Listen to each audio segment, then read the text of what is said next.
In this video, I'm going to show you how to increase the speed of your Shopify online store. Let's get started. So there's actually three methods you can utilize. So the first method is to head over and delete some unnecessary apps. So you can head over in here on your applications, then head over in here and you can see all the installed apps you have. So as you can see right now, I have 7.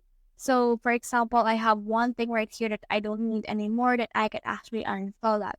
So for example, let's try to uninstall this judge.me reviews. So we can just click on that right here. And then from in there, you can just wait for that to finish the loading process. It will open in here your actual dashboard. What you can do is you can click on its 3 dots, click on uninstall right here, and then click on this right here and uninstall it. So once it's been uninstalled, as you can see, it will be removed on your successful apps and sales channels. And through in here, it will not be able to hinder and get some JavaScript that will slow down your actual online store. The second is to actually do some image compressions. You can do that on your products right here. Now, for example, let's choose this example hat. Now, on this example hat, you can change the size of the media that they have.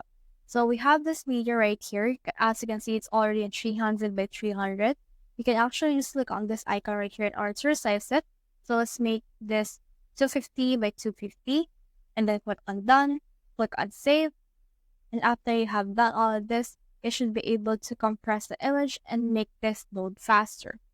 So the next thing we can do is we can actually just head over in here on our apps as well and then search in here for SEO.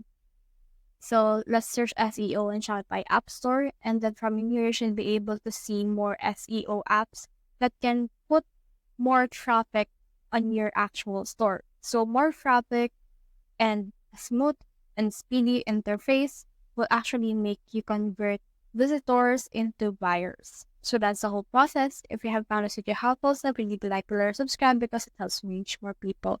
See you soon.